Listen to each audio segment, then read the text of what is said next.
तो hello friends, स्वागत है आपका एक और वीडियो में। और इस वीडियो में आपको बताऊंगा कि कैसे आप एज ए ट्रेनी फार्मासिस्ट अगर आप दुबई जाते हैं तो आप कैसे वहाँ पे सरवाइव करेंगे, कैसे आप वहाँ पे जॉब ढूंढेंगे, कैसे आप वहाँ पे रहेंगे। ठीक है, तो कैसे आप कांटेक्ट बनाएंगे, मतलब सारी डिटेल्स, और कैसे आप अपने जो खर्चा है उसे कैसे आप मैनेज करेंगे अगर आप दुबई जाते हैं तो ये पूरा डिटेल्स मैं आपको इन्फॉर्मेशन दे रहा हूँ एज ए फार्मासिस्ट।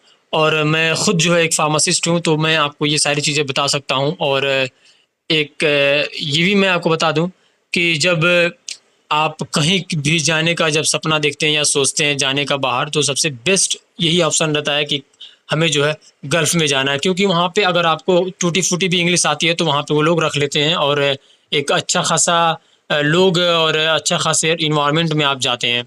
ठीक है, तो चलिए वीडियो को शुरू करते हैं। देखिए, आज के हम इस वीडियो में जो है ना, ट्रेनी फार्मासिस्ट की जॉब कैसे मिलेगी। ठीक है, एलिजिबिलिटी यानी उसकी जो रिक्वायरमेंट्स हैं कि मतलब आपके पास क्या क्या होना चाहिए, सर्टिफिकेट्स, वो डॉक्यूमेंट्स क्या होना चाहिए आपके पास। मान लीजिए आप इंडिया से जा रहे हैं तो इंडिया के बाहर अगर विदेश आप जा रहे हैं तो आपको क्या क्या आपके पास होनी चाहिए, सैलरीज क्या होंगी, एक्सपेंसेस यानी कि जो खर्चे होंगे वो कैसे होंगे, सब कुछ मैं आपको फुल डिटेल में दे रहा हूँ। देखिए, सबसे पहले हम देखेंगे एलिजिबिलिटी क्राइटेरिया। ठीक है, एलिजिबिलिटी क्राइटेरिया। देखिए, आपने जो है डिप्लोमा इन फार्मेसी किया है, ठीक है, या बैचलर इन फार्मेसी किया है, ठीक है, तो आप अप्लाई कर सकते हो। ठीक है, यहाँ पे जाने के लिए, यानी कि दुबई में जाने के लिए। ठीक है, फिर उसके बाद से आपको देखिए, आपको इंग्लिश आनी चाहिए।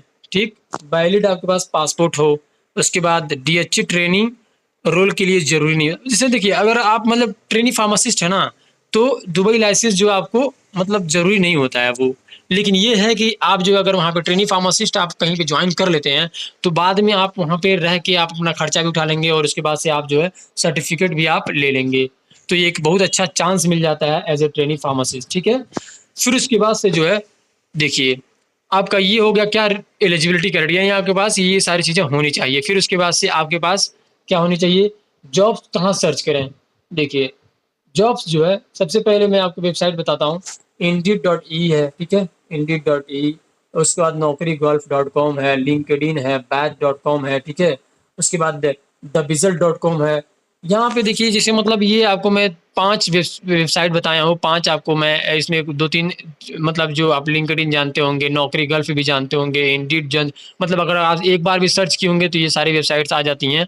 अगर ये रिस्पॉन्स नहीं देती हैं, ठीक है, अक्सर करके मैं देखिए जो रियलिटी है मैं आपको बता दे रहा हूँ, ये अक्सर करके यहाँ पे आप अप्लाई करेंगे कोई रिस्पॉन्स नहीं आएगा। ठीक है, आप कोशिश करिए कि आप वहाँ पे जाइए। ठीक है, फिर उसके बाद से वहाँ आप घूम घूम के, ठीक है, मतलब आप वहाँ पे जाइए, वहाँ पे आप मतलब आगे कोई कांटेक्ट में है तो ठीक है, अगर नहीं कांटेक्ट में है तो आप जाइए वहाँ पे घूम घूम के आप अपना रिज्यूम जमा करिए, सीवी जमा करिए। ठीक है, हर जगह पे आप अपना जो है दीजिए। फिर उसके बाद से आपको एज ए ट्रेनी फार्मासिस्ट का जॉब मिलेगा। ठीक है, आप ये सोचें कि बस बैठे रहें घर पे, ऐसा कुछ है अप्लाई करते रहें, रूम पे बैठे रहें, ठीक है, तो ऐसे काम नहीं चलने वाला। देखिए, आपके जैसे हज़ारों लोग वहाँ पे गए हुए हैं, ठीक है, और वो भी लोग मतलब जाके वहाँ पे परेशान हैं, ढूँढ रहे हैं जॉब।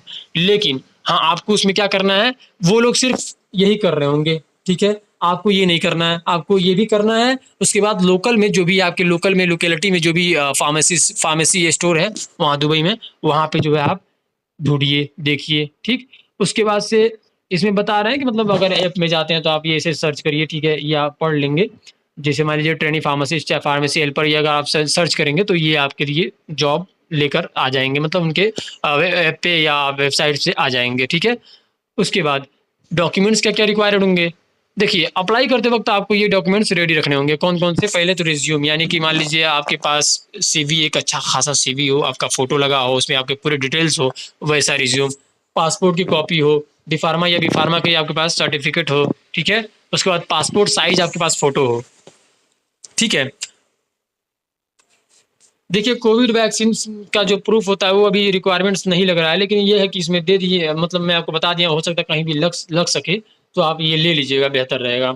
उसके बाद एक्सपीरियंस लेटर आपके पास अगर है तो लगा दीजिए, नहीं है तो कोई दिक्कत नहीं है। फिर उसके बाद कवर लेटर। कवर लेटर देखिए, कवर लेटर आपको उसमें पूरा डिटेल्स रहता है कि आपने कहाँ से क्या किया है, कैसे किया है, आप कैसे हैं, उस तरह का आप एक कवर लेटर भी बनवा दीजिए रिज्यूम के साथ लगाने के लिए, ठीक है। सबसे पहले कि आपको शॉर्टलिस्ट होने के लिए टिप्स, मतलब कि देखिए देखिए जॉब जो है ऐसे ही नहीं मिल जाता, आपके अंदर क्वालिटी होनी चाहिए, ठीक है। आपका जो भी मतलब प्रोफाइल हो वो एक नंबर हो, मतलब कि वहाँ पे ऐसे लोग नहीं मतलब सिलेक्ट हो पाते हैं। जैसे मान लीजिए आपका प्रोफाइल ही नहीं ठीक से हो, रिज्यूम CV सही से नहीं बना हो, तो फिर ऐसे लोग को वो ज़्यादा ध्यान नहीं देते हैं। तो आप कोशिश करिए कि जो लिंक्डइन पे जो है प्रोफाइल बनाइए वो स्ट्रॉन्ग बनाइए, ठीक है। और दुबई के जो बड़े बड़े फार्मेसी स्टोर है जैसे कि एस्टर है, ठीक है, और लाइफ है, बीना बिनसीना है फार्मेसी, ठीक है। इन सारे जगहों पे आप अप्लाई करिए, उनको ईमेल डायरेक्ट करिए, ठीक है। डायरेक्ट आप ईमेल करेंगे तो मे भी हो सकता है कि अगर HR देखें या वहाँ के जो स्टाफ है वो देखें तो आपको जो है वहाँ पे अपॉर्चुनिटी मिल जाएगी। फिर उसके बाद रिज्यूम में आप लिखिए अवेलेबल हैं, आप कहाँ पे हैं, UAE में है, मान लीजिए आप दुबई में चले गए हैं तो उसके लिए आप रिज्यूम में ये लिखिए कि हाँ हाँ हम हैं यहीं दुबई में ही हैं, ठीक है। ये इन्फॉर्मेशन देना बहुत ज़रूरी है। फिर उसके बाद से आपका आ गया दुबई जाके, देखिए ये मैं जो आपको बताया था कि दुबई जाके आप वॉक इन, मतलब कि वहाँ पे आप जो है बाहर जाके आप देखिए ढूंढिए, ठीक है, विजिट वीज़ा पे। फिर उसके बाद से आपको जो है वीज़ा ऑप्शंस कितने हैं दुबई जाने के लिए ना, दो सबसे मेजर जो ऑप्शंस हैं वो मैं आपको बता रहा हूँ। विजिट वीज़ा है यानी कि 60 या 90 दिन का आपके पास, ठीक है। उसके बाद जॉब सीकर वीज़ा यानी कि 60 से 120 दिन का। ये दोनों वीज़ा से आप कोई वीज़ा ले सकते हैं। और इसके बाद से आप इतने दिनों में आपके पास ये हो कि हाँ इतने दिनों में मैं ढूंढ लूँगा, ठीक है। फिर उसके बाद से अगर आपका वीज़ा मतलब ख़त्म हो जाता है या मतलब वहाँ पे जाके एक्सपायर हो जाता है तो आप उससे पहले ही कोशिश करिए कि आप चले जाइए घर, ठीक है। तो अगर नहीं मिलता है तो, लेकिन अगर आप इतना मेहनत करेंगे, अगर आप लोकल में या अगर आप वेबसाइट के थ्रू और ईमेल के थ्रू अगर आप करेंगे तो ये मिल जाता है, आसानी से जॉब मिल जाता है ये। उसके बाद से जॉब सीकर वीज़ा थोड़ा महंगा होता है बट सिक्योर होता है फॉर जॉब हंटिंग। थोड़ा सा ये महंगा होता है, बता दे रहे हैं हम आपको। उसके बाद आप दुबई मंथली एक्सपेंसेस कितना होगा, आइटम जो कॉस्ट होता है, ठीक है, उसको मैं मतलब अपने इंडिया के करेंसी में कन्वर्ट करके बता रहा हूँ। शेयर्ड रूम जो है आपको 600 से लेके 1000 दिरहम तक मिल जाएगा, ठीक है। वो इंडिया का पड़ेगा 13,000 से 22,000 रुपया। फूड एंड ग्रोसरीज पड़ेगा आपका 6500 से 11,000 रुपया। मेट्रो ट्रांसपोर्ट का 2,000 से 4,000 तक, ठीक है। उसके बाद मोबाइल इंटरनेट 2200 रुपया पड़ेगा महीने का, ठीक है। अदर मिस मतलब हो सकता है कहीं आप इधर उधर जाते हो कुछ ऐसा खर्चा वर्चा लेके 4,000 रुपये उसको रख लीजिए। टोटल आपका एक्सपेंसेज हो गया 28,000 से लेके 45,000 रुपये तक पर मंथ, ठीक है। तो ये आपको मैनेज करना पड़ेगा, कम से कम ये आपको 3 महीना मैनेज करना पड़ेगा। आप ये सोच के जाइए कि मुझे 3 महीना जो है एक भी रुपया नहीं कमाना है, बस हमें जॉब ही ढूंढना है, ठीक है। तो आप अगर इतना रिस्क ले लेते हैं तो आप निकलिए। और उसके बाद से आपको इतना, देखिए उसके बाद इतना आप इन्वेस्ट करने के बाद 45,000 रुपये आपका मान लीजिए लग गया, ठीक है। उसके बाद से आपको सैलरी कितनी मिलेगी, देखिए ट्रेनी फार्मासिस्ट की सैलरी जो होती है ना, मान लीजिए विदाउट आप लाइसेंस रहेंगे तो आपको 1500 से लेके 2500 के बीच में आपको जो मिलेगी, यानी कि 33,000 से लेके 55,000 तक आपको क्या मिलेगा, सैलरी मिलेगा एज ए ट्रेनी फार्मासिस्ट।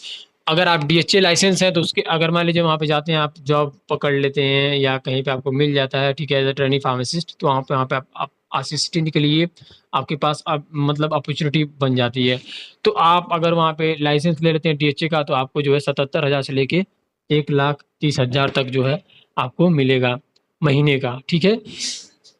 उसके बाद DHA लाइसेंस लेना चाहते हैं अगर तो आप परमानेंट दुबई में सेटल होना चाहते हैं तो DHA लाइसेंस लेना ज़रूरी है, ठीक है।